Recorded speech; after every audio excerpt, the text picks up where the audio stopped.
Today, Ukraine asks for F-16s. President Biden insults President Xi. Rescue crews continue their search for the Titanic sub. Police raid the Paris 2024 Olympic headquarters. And new polling shows the British Labour Party is still on for a victory at the next general election. From TLDR News, this is your daily briefing for Wednesday, the 21st of June, 2023. We're now a few weeks into the much-anticipated Ukrainian counteroffensive. With the war in Ukraine slowing following the turbulent first few weeks and months, Kyiv knew that pushing back against Russia needed to happen at some point. Some believed that when Zelenskyy finally did order this counteroffensive, territory would be taken back at a relatively swift rate. This morning, Zelenskyy shot these assumptions down, claiming that some people believe that this is a Hollywood movie and expect results now. It's not. What's at stake is people's lives. In explaining some of the reasons why the counteroffensive has been a bit slower than expected, Zelenskyy pointed out that 200,000 square kilometers have been mined by the Russian forces. Despite the slow progress, Ukraine has managed so far to reclaim 8 villages in the southern region of Zaporizhia and in the eastern region of Donetsk. In an interview with the BBC, the Ukrainian president went on to, yet again, call for more US-made F-16 fighter jets. Writing about this request, CNN pointed out that one of the biggest obstacles in the counteroffensive is the success of Russian air power. They added that Russia still maintains air superiority, which makes ground-based advances hard. American defense manufacturer Lockheed Martin has already made clear that they're ready to help Ukrainian pilots fly and maintain these F-16 fighter jets if NATO agrees to President Zelenskyy's request.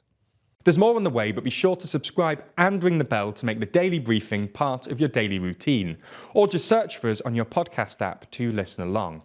Only a day after US Secretary of State Antony Blinken met President Xi in Beijing, US President Joe Biden publicly referred to Xi as a dictator at a campaign event in California. Specifically, the US president made the comments when discussing the spy balloon saga from last year. About this, Biden said, "The reason why Xi Jinping got very upset in terms of when I shot that balloon down with 2 boxcars full of spy equipment in it, it was that he didn't know it was there. That's a great embarrassment for dictators when they don't know what's happened." China's Foreign Ministry spokesperson Mao Ning said that Biden's remarks were extremely absurd and irresponsible, and that it's an open political provocation.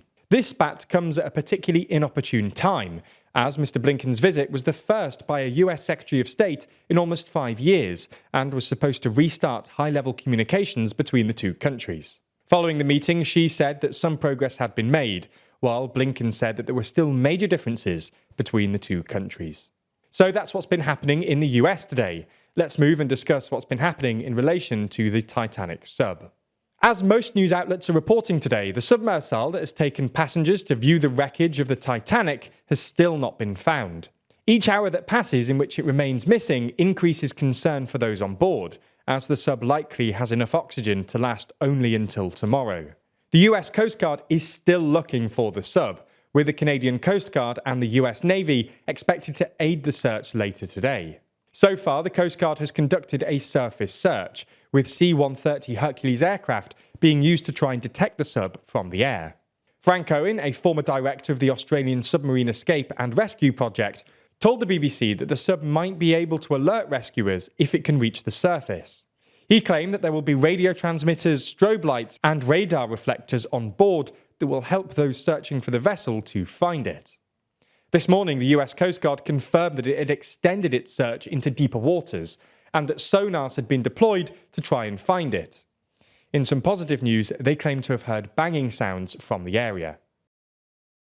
French officials have raided the Paris 2024 headquarters, conducting searches in relation to 2 separate corruption investigations. As well as taking place at the Paris 2024 Olympic Committee, also referred to as COJO, raids were also conducted at Solideo, the public office that's in charge of Olympic-related construction sites. The police are investigating allegations that there's been misappropriations of public funds, as well as favouritism being the main factor behind the awarding of contracts by both COJO and Solideo. The first investigation was opened in 2017, the year Paris won the bid, and is looking into contracts signed by several powerful decision makers linked to the games, according to the prosecutor, which includes members of the bidding committee and Kojo. The second investigation was opened in 2022 and is linked to the allegations of conflict of interest and favouritism.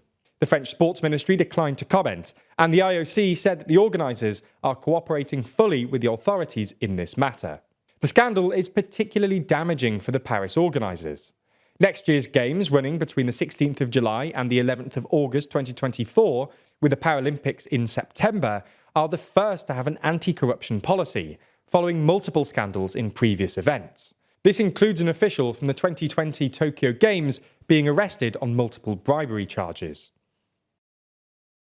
It's been reported this morning that the British Labour Party has taken the biggest lead over the Tories in the so-called Blue Wall since March. The Blue Wall is a collection of 42 parliamentary constituencies in the south of England, which have traditionally voted for the Conservative Party, but were opposed to Brexit. Given the direction of the Conservative Party in recent years, it's believed that these seats are valuable to both the Labour Party and the Liberal Democrats. According to Redfield and Wilton polling from the survey conducted between June the 17th and 18th, the Labour Party leads by about 7% on average in these seats.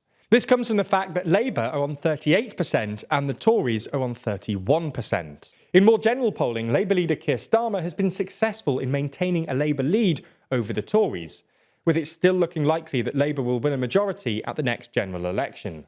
Following a chaotic few years for the Tory party, Prime Minister Rishi Sunak will have a difficult task getting his polling numbers back up before the next election. Estonia has become the first Baltic country to legalise same-sex marriage, potentially heralding a shift in the wider region. A recent poll found that 53% of the population was in favour of the legislation, and the measure was approved by 55 votes in the 101-seat parliament and would go into effect in 2024.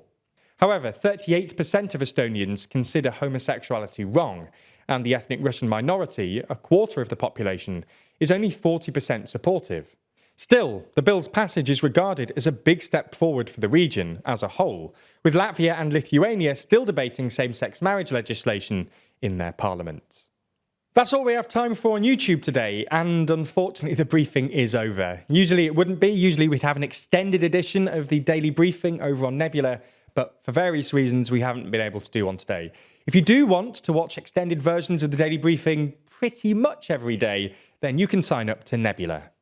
That's the streaming service we're building with a bunch of our creator friends, many of whom you're likely to be already watching. That means that by signing up, you not only get an extended ad-free daily briefing every single day, you also get to watch exclusive and ad-free videos from the best educational creators on YouTube. That's things like Real Life Law's incredible Modern Conflicts, which breaks down contemporary disputes around the world, Neo's Underexposure, which beautifully dives into complex and shadowy topics you've always wanted to know more about, or Extremities from Wendover Productions, which uncovers some of the world's most remote places. All of these are only available on Nebula, just like our extended daily briefings and a whole bunch of other exclusive TLDR content which never comes to YouTube. If you want to sign up, use the link in the description so that they know you came through us. That helps us out a whole lot, as does watching on Nebula more generally. So thanks for signing up, and we'll see you on Nebula.